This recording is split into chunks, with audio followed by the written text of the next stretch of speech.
Hello everyone. So 0 to 6 months இருக்கிற பேபிகளுக்கு வந்து exclusive mother milk தவிர வேறு எதுவுமே கொடுக்கக்கூடாது அப்படின்னு சொல்லி பார்த்தோம். ஸோ இதில் என்ன கொடுக்கலாம் அப்படின்னு சொன்னால், தாய்ப்பாலில் சில முக்கியமான சத்துகள் வந்து இருக்காது. அதில் முக்கியமான சத்து வந்து வைட்டமின் டி சத்து. ஸோ வைட்டமின் டி கண்டென்ட் வந்து எல்லா பேபிஸ்க்குமே வந்து ஹாஸ்பிட்டல்லேருந்து டிஸ்சார்ஜ் ஆகும்போது உங்களோட பீடியாட்ரிஷியன் வந்து வைட்டமின் டி வந்து 1 year வரை நீங்கள் ட்ராப்ஸ் எடுத்துக்கணும் அப்படிங்கிறத வந்து ரெக்கமெண்ட் பண்ணுவாங்க.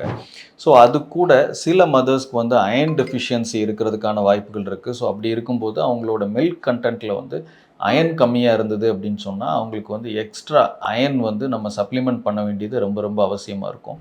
ஸோ சில ப்ரீடம் பேபிஸ்க்கு வந்து கால்சியம் அண்ட் ஃபாஸ்பரஸ் சப்ளிமெண்டேஷன் வந்து ரொட்டீனாக தேவைப்படும்.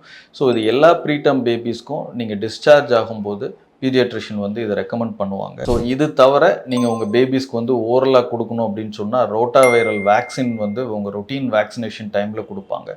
ஸோ இது தவிர உங்கள் குழந்தைங்களுக்கு வந்து மதர் ஃபீட் தவிர வேறு எதுவுமே நீங்கள் கொடுக்கக்கூடாது. ஸோ இதுதான் நீங்கள் உங்கள் பேபிக்கு 0 to 6 months இருக்கிற பேபிக்கு மதர் ஃபீட் தவிர கொடுக்க வேண்டிய சில விஷயங்கள். தேங்க்யூ.